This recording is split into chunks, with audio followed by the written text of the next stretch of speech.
बिस्मिल्लाहिर्रहमानिर्रहीम। मैं हूँ ब्रिगेडियर फ़ारूक हमीद। मैं आपसे मुखातिब हूँ।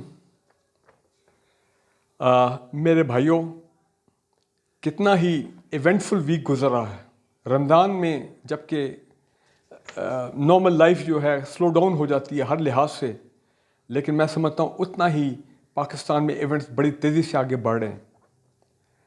सुप्रीम कोर्ट में जो इलेक्शन हेयरिंग चल रही है केपी और पंजाब असेंबली की डेट्स के बारे में, मैं तो समझता हूँ कि पाकिस्तान के एक बड़ा डिफाइनिंग मोमेंट है, सुप्रीम कोर्ट के लिए बड़ा डिफाइनिंग मोमेंट है और हमारे आइन के लिए एक डिफाइनिंग मोमेंट है।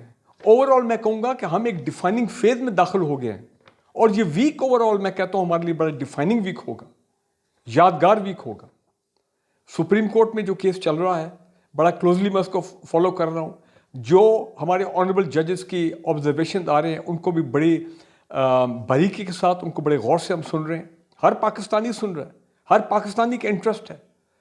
और सुप्रीम कोर्ट की ऑब्जर्वेशन, जजेस की ऑब्जर्वेशन से तो मुझे ऐसा लग रहा है कि वो वाकई बहुत एनॉयड हैं और क्योंकि एनॉयंस उस तरीके से वो शो नहीं कर रहे हैं, उनका अपना एक अंदाज है, लेकिन उनके ऑर्डर्स को फ्लाउट किया गया और इलेक्शन कमीशन पाकिस्तान ने जो 8 अक्टूबर की डेट दे दी, यकीनन मैं समझता हूँ कि ये वो जो सुप्रीम कोर्ट ने एक ख़ास उनको बीच में एक मार्जिन दिया था कि चलें थोड़ा बहुत आगे पीछे, जो पिछला ऑर्डर था उनका, वो चंद दिन क्या, वो तो 6-8 महीने आगे चले गए election commission of Pakistan.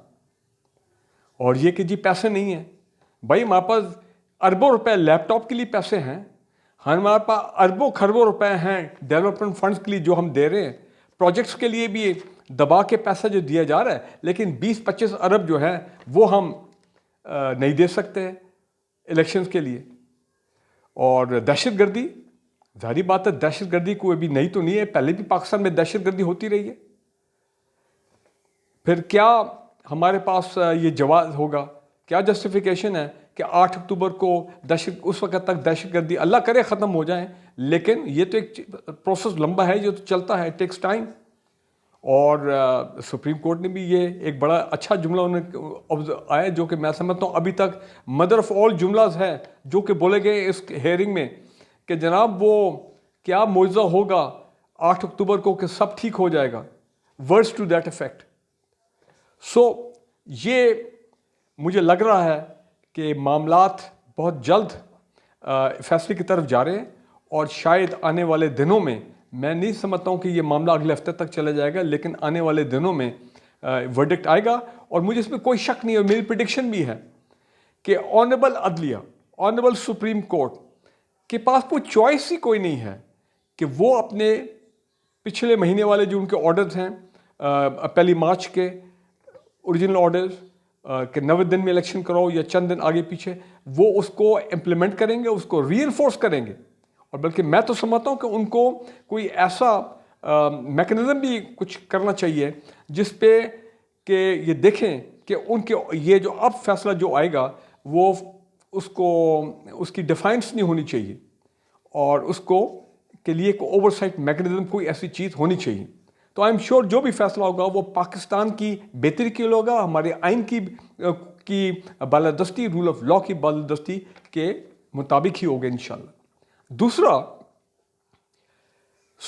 Parliament ने ये जो सुप्रीम कोर्ट के रूल ऑफ बिजनेस को जो अमेंड किया, मैं उनकी डिटेल में नहीं जाता हूँ, लेकिन 3-4 चीज़ें जो एज अ नॉर्मल पाकिस्तानी मेरे जहन में आ रही है। पहली बात तो ये है कि भाई ये पार्लियामेंट जो है इसमें तो मेजॉरिटी जो सबसे बड़ी पॉलिटिकल पार्टी है वो तो है ही नहीं है। बेशक उनके कोई बाकियात आप उनको कहें, जो भी उनको कहें, वो 15-20 मेंबर हैं जो कि मैं समझता हूँ वो कोई सो कॉल्ड ऑपोजिशन है, उनका कोई ऐसा कोई रोल ही अभी तक सामने नहीं आया। लेकिन एक मेजर पॉलिटिकल पार्टी ना होए अपना पार्लियामेंट में तो उसकी आइन साजी की क्या क्रेडिबिलिटी होगी। इसी तरह जिस तरह नैब की अमेंडमेंट पास की गई हैं और आपने देखा कि 2 मरतबा प्रेसिडेंट साहब, बल्कि प्रेसिडेंट साहब ने तो वो साइन ही नहीं किए, और फिर वो खुद ब खुद जो प्रोसीजर उसके मुताबिक वो जब 2 दफ़ा उन्होंने साइन नहीं किया, खुद ब खुद वो एक्ट ऑफ द पार्लियामेंट हो गया। इस केस में भी शायद वो हो जाए। लेकिन मेरा कहने का मतलब ये है कि बेसिक चीज़ जो मेरे जहन में आ रही है कि भाई सुप्रीम कोर्ट इदारे की अगर हम कर रहे हैं में तरमीम कर रहे हैं, तो कम अज़ कम सुप्रीम कोर्ट को ऑन बोर्ड लिया जाए, उनको भी कॉन्फिडेंस में लिया जाए, उनके इदारे के बारे में तरमीम है। दूसरी बात कि ये जो चीफ जस्टिस ऑफ पाकिस्तान, उनकी जो पावर्स क्लिप की गई हैं सुओ मोटो की या बेंच बनाने की कि जो बात चेंज लाया जाए, भाई कि ये लाइट टोन में मैं बात कर रहा हूँ कि ये जो आने वाले चीफ जस्टिस हैं जिन्होंने 16-17 हफ्ते के बाद इंशाल्लाह वो चीफ जस्टिस ऑफ पाकिस्तान होंगे, क्या ये उनको कबूल होगा? क्या वो इफेक्ट नहीं होंगे इससे? और दूसरी इंपॉर्टेंट चीज़ ये है कि सबसे ज़्यादा इंपॉर्टेंट मिली कि वोट ये टाइमिंग्स हैं। Why now? इस वक्त क्यों? इसलिए कि इस वक्त सुप्रीम कोर्ट में इतना अहम केस चल रहा है इलेक्शन हेयरिंग का। तो आई ओनली होप इसमें कोई मैलाफाइडी तो नहीं है कि सुप्रीम कोर्ट के ऑनरेबल जजेस को प्रेशर में लाया जाए, सुप्रीम कोर्ट में प्रेशर में लाया जाए। और असूलन तो मैं समझता हूँ कि ये वक्त नहीं था। आपने अगर ये करना था तो इसको चंद हफ्ते पहले कर लेते, चंद हफ्ते बाद कर लेते, तो फिर हम भी कहते कि हाँ भी एक नॉर्मल पार्लियामेंट की, ठीक है, पार्लियामेंट सुप्रीम पार्लियामेंट को आइन साजी का इख्तियार है, बिल्कुल उनका मैंडेट है, तो ये पे एक बड़ी इसकी एक नेचुरल लुक होती। अभी बड़े शकूक शुबात जो हैं वो पैदा हो रहे हैं। And how will the Supreme Court react to this, we do not know. वो तो अभी आने वाला वक्त जो है वो ही बताएगा। दूसरी बात कि ये कहीं रिस्पॉन्स तो नहीं है, कुछ लग रहा है कि जो मादी के कुछ मुअज़्ज़ज़ चीफ जस्टिस साहिबान हैं जिन्होंने सुओ मोटो के केसेस किए, चाहे आप उसमें ज़्यादा तो मुझे लग रहा है कि जिस तरह हमारे साकिब निसार साहब हैं, उन्होंने अपने लास्ट जो 1 ईयर उनका था उसमें तो उन्होंने भरपूर सुओ मोटो का के एक्शन लिए, और जिससे मैं समझता हूँ कि उस वक़्त की जो जो जो पार्टी है शायद वो उससे इफेक्ट भी हुआ हो। लेकिन क्या उनका या जो मौजूदा चीफ जस्टिस है उन्होंने तो सिर्फ 1-2 सुओ मोटे लिए, तो क्या कि कोई रिएक्शन तो नहीं है कि जो साबिक के चीफ जस्टिस हैं उनकी सुओ मोटो के ऊपर एक रिएक्शन है, एक रिस्पॉन्स है फ्रॉम द अफेक्टेड पार्लियामेंटेरियंस? कोई ऐसी चीज़ तो नहीं है। सो मैं ये समझता हूँ कि ये it has not gone well. फिर देखिए हमारी बार काउंसिल्स हैं, सुप्रीम कोर्ट बार एसोसिएशन और इतने तमाम हमारे वकला की बॉडीज़ हैं, असूलन इतने बड़े केस में उनको भी ऑन बोर्ड लेना चाहिए था। तो ये लगता है कि ये कोई जल्दबाजी में कोई नी जर्क रिएक्शन हुआ बाय द पार्लियामेंट। अब अंदर से इन तमाम के अज़ाइम क्या हैं ये वो जानते हैं, अल्लाह बेहतर जानते हैं। जो मेरे ज़हन में शकूक शुबात एज एन ऑर्डनरी पाकिस्तान आए थे वो मैंने आपसे शेयर कर दिए। और तीसरा, आज हम देख रहे हैं कि जनाब पिछले 2 दिन से लॉयर्स जो है वो बहुत एक्टिव हो गए हैं पाकिस्तान में, बहुत ज़्यादा। ख़ासकर हसन नियाज़ी एक लीडिंग लॉयर है PTI के, उनके अरेस्ट के बाद तो लॉयर्स बाहर निकल आए। और मैं हमेशा कहता हूँ जब काले कोट बाहर निकल आए तो ये ख़तरे की घंटी है फॉर द सिटिंग गवर्नमेंट, ये याद रखें। माजी में बड़े ऐसी मिसालें हैं, मेरे पास टाइम नहीं है, लेकिन आपको मालूम है कि लॉयर्स मूवमेंट जब चलती हैं तो वो हालात ठीक नहीं होते हैं उस गवर्नमेंट के लिए। और क्या बात कर रहे हैं, लॉयर्स कन्वेंशन जो लाहौर में हुआ है वो वही बात कर रहे हैं कि आइन की बालादस्ती, रूल ऑफ लॉ।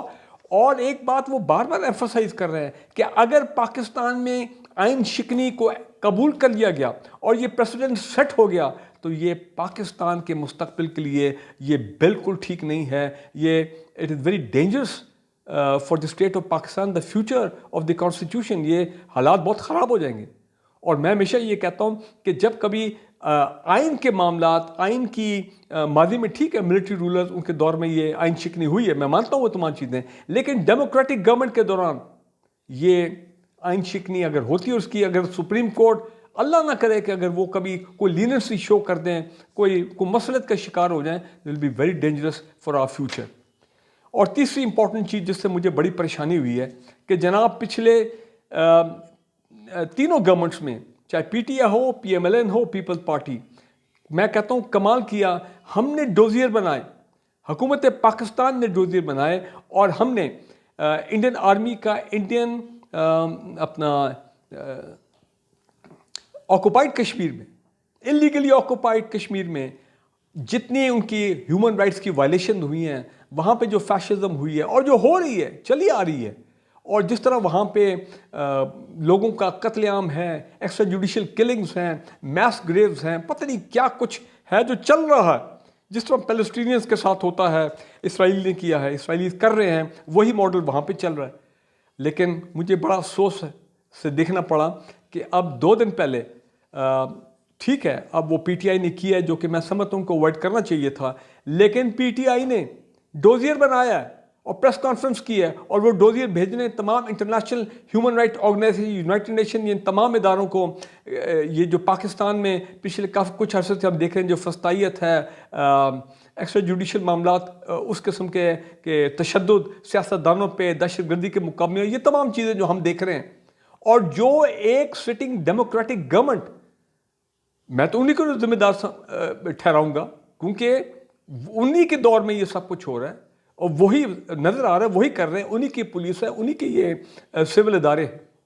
तो अब कहाँ वो दौर था, कश्मीर को हम भूल गए, कहाँ हम अपने इंटरनल मामलात जो हैं उनको इंटरनेशनल लेवल पे लेके जा रहे हैं। मैं समझता हूँ वो भी मुनासिब नहीं था।